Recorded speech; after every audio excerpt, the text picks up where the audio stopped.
going on, ladies and gentlemen? Overtime down here. Today we're going to do an arrow build.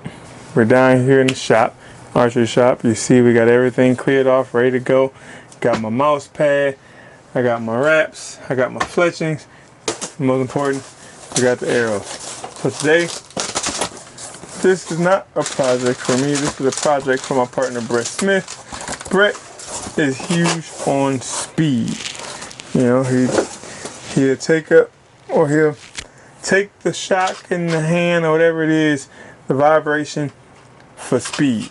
You know, as for me, I'd rather have a smooth shot, smooth draw cycle, clean release, and make sure shot feels good and shot usually is good.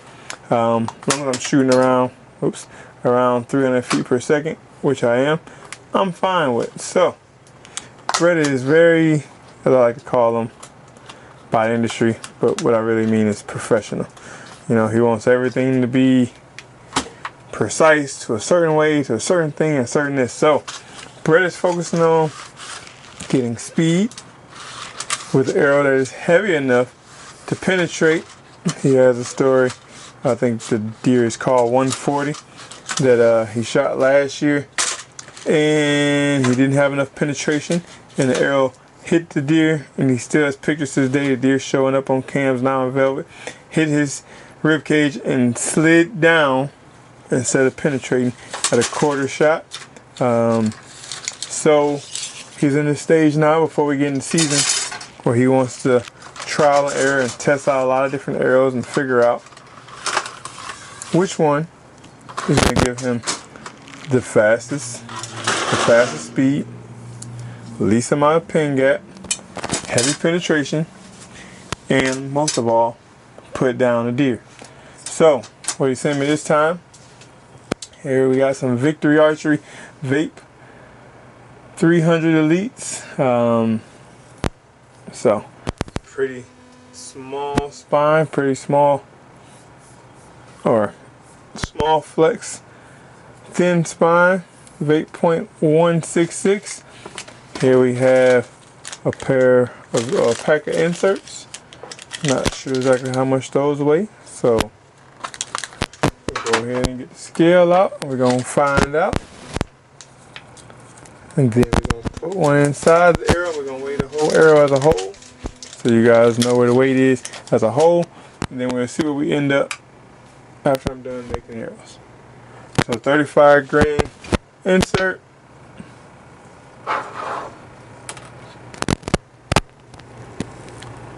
$277. So it's gonna probably be around 3.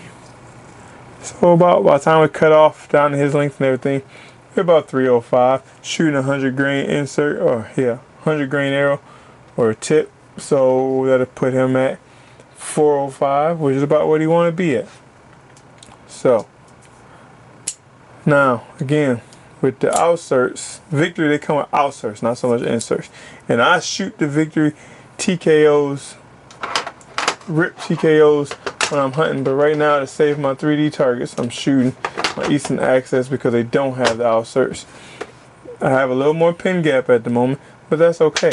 So first thing we're gonna do, we're gonna get all these arrows cut down to his length. But first, we gotta measure off how big of a difference it is with the insert and then without the insert. So when I cut it down, I can make up for that.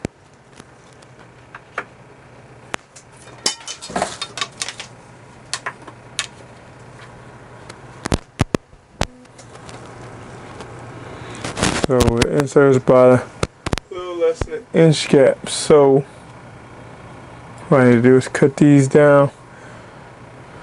I think his jaw was 27.5 or 27.5, 27.25 with the knock. So here was a 31. What I'm gonna do is cut them down to 26.5 each one.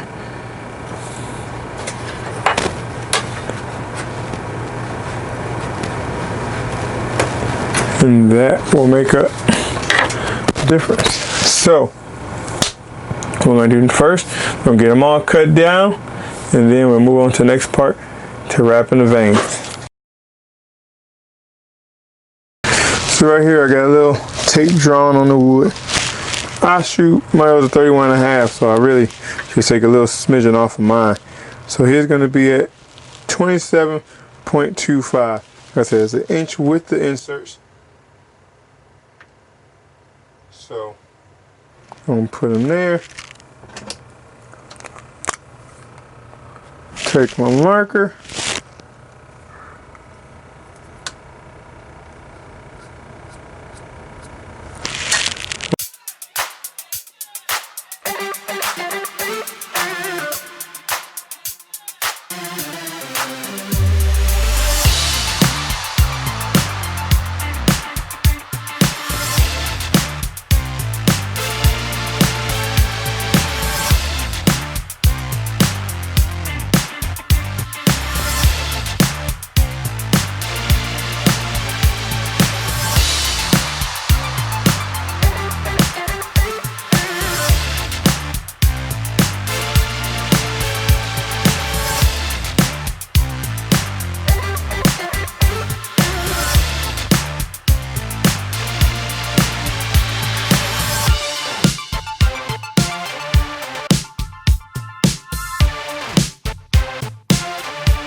All my arrows cut down to the right side.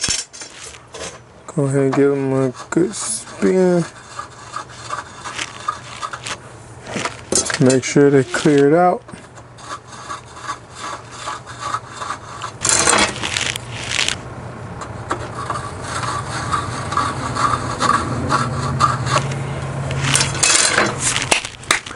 Now we're on to the wraps.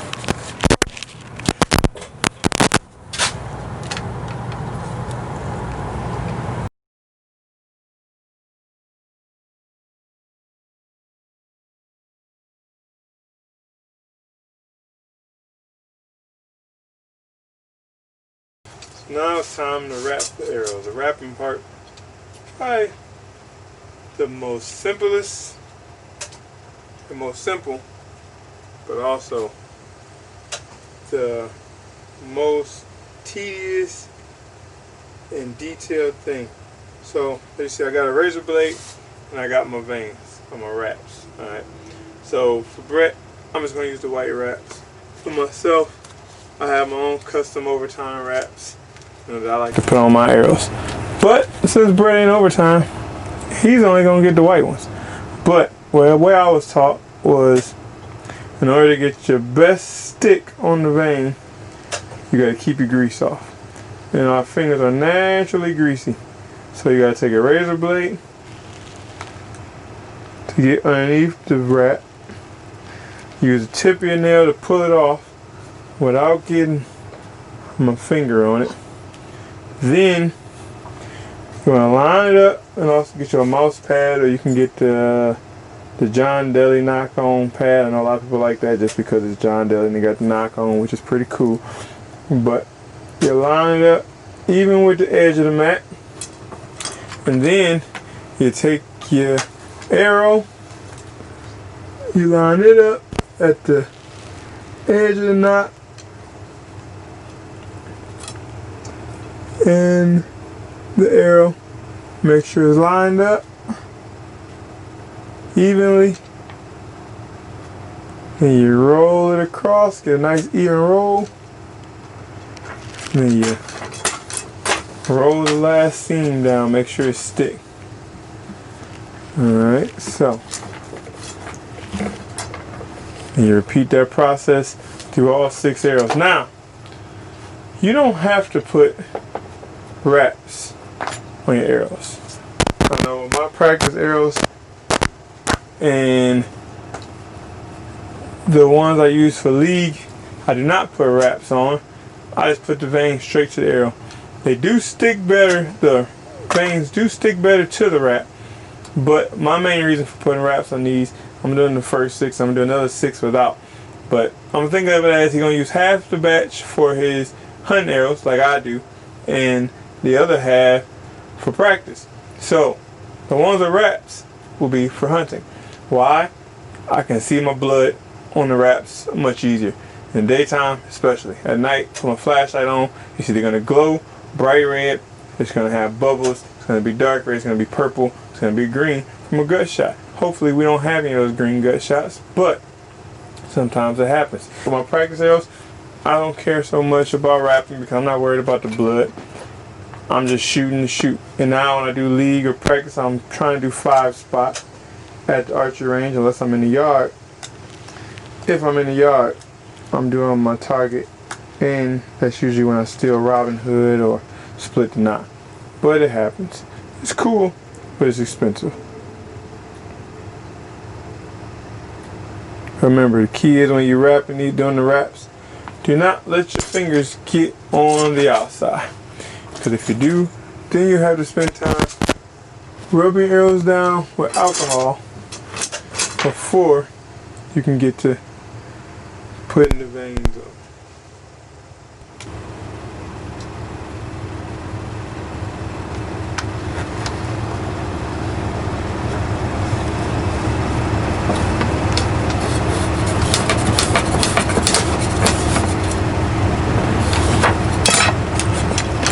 And remember, you want just a little space between the vein and the knot. Alright, now we got the arrows all wrapped and ready to go. Next step is putting the arrows on, or the veins on. So we got my Bitzenberg arrow jig, a fletching jig. So we're gonna go again, since these are gonna be his hunt arrows, we're gonna go majority white so you can see the blood or whatever on, and we're gonna go red for the knot, or the one that's pointing straight up. Here you see we got our own little custom rise and grind made by AAE Hybrid 26s. Thank those guys for that. But our knock vein is going to be the red vein. So, take the jig. I'll always make sure when I put them on, I want the bottom lined up with this second line right here.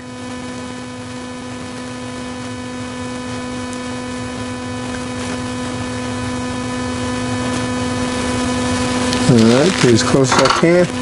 Then I got my AAE Max Blind Glue. I've tried a lot of different glues, but I'm telling you right now, this is the best one. Save your time from all the different trial and error and trying different brands. Just go ahead and get you one of these, because you can just put a little thin line down the middle of your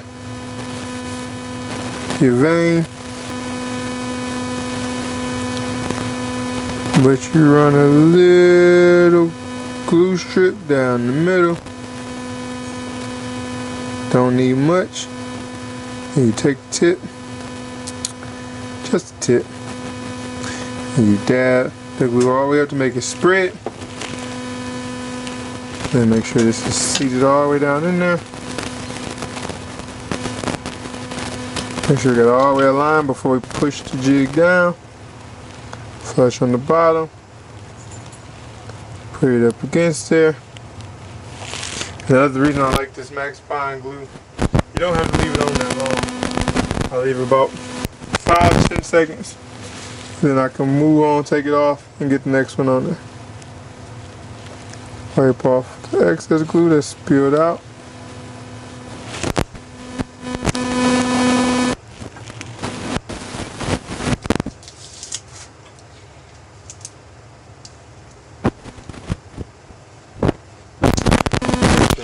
Seconds, take it off, rotate it.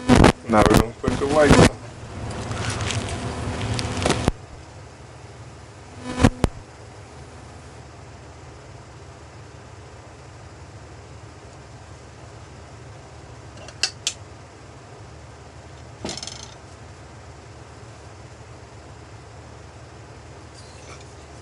Same thing.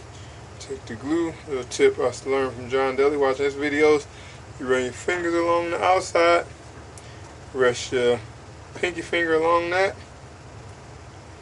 Slowly squeeze, and as I'm squeezing out the little line, I'm running my hand down my fingers. And I'm dabbing back up. Just dab.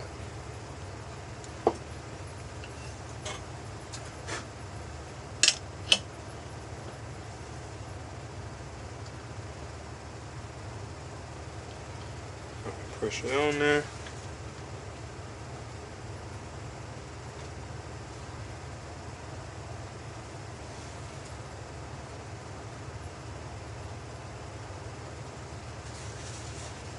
And wipe a little bit of glue out, spilling from the side.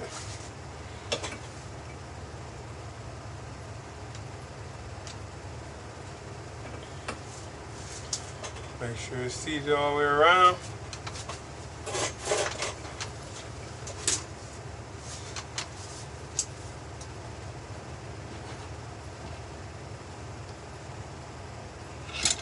Pull it off. Then we go on to the last one.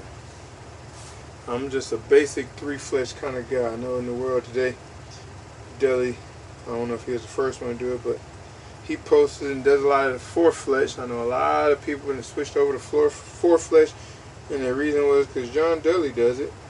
But I'm the type of person, there's no point in fixing it if it ain't broke. And I've been shooting 3-fletch my whole life. And I'm killing deer with 3-fletch. I'm hitting bullseyes with 3-fletch. My arrows fly straight and fast with 3-fletch. So we're going to stick with the 3-fletch.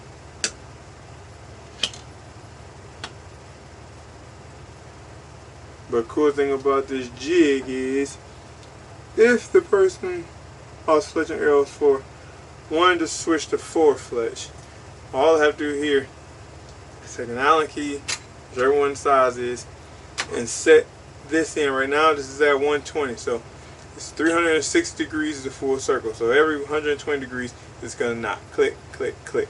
Alright, so if I went to 90 degrees, that's 4 clicks, so that's where I would go to put 4 fletchings on. So I'll take this out and put that one in. It click every 4 spots, and that would be what I need. This is 75 times 105 degrees. I don't know exactly what that is. I ain't seen nobody do that, but in my head I would imagine that's 5 fletches. So it's probably like an old recurve or a longbow with the feather vanes. So, but again, I'm a 3-fletch guy, and we're gonna stay with 3-fletch. Boom, got 10 seconds on that. Take it off. And look at that. Alright, last thing before we finish the fletchings. We got a nice bit of glue here. Gotta get off before it dry.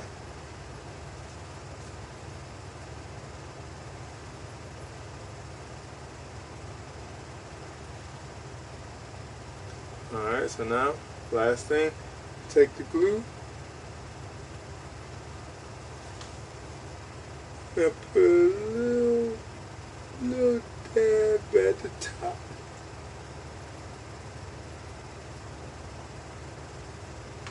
Of each fletch. Reason being,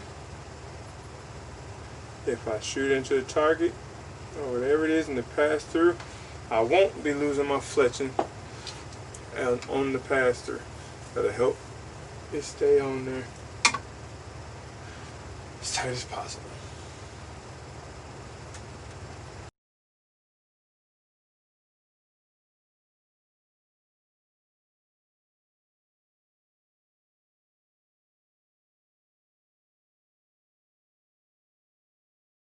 There we have it. We got 6 beautifully wrapped in the fletch vanes. The glue on the ends to keep the arrows from going, from the fletchings from coming off. I mean, only thing we got left to do now insert these Outserts into the arrow. Just double check, make sure we're right at the right length. Boom, like butter, baby. Right where I want them. 27.5. So now we got the epoxy out. Get the mix, dip, stick, seal, and it's time to deliver. Alright, so we're down to the final part now. Putting in the Outserts. Pretty simple. This one is a pretty simple gig. So, first thing we're going to do, we get our 5-minute quick epoxy. Squeeze this out. Make sure you get them on both sides in the tube. Both sides from the tube into the tray. Pull some. Alright, gonna take this old broken arrow, mix it up good. If you wanna see just a video on what I'm doing more in detail, you can go to my other channel, my personal channel, where I do things, show you how to and product reviews.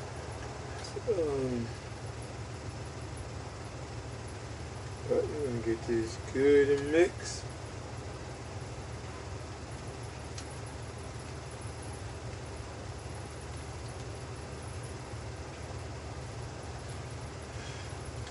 Got that mixed up. Got my paper towel here.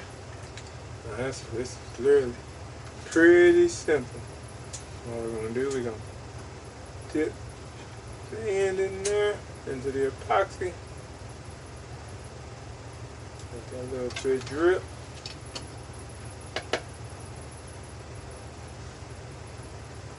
Push the arrow in. Let a little bit of drip off. Wipe off the excess. Push it all the way on. Wipe the little excess off again. And that's it. And do it with the other 5. One thing I don't like about this process is you always waste so much epoxy, as you see in these other holes. That's just leftover glue from other jobs I've done.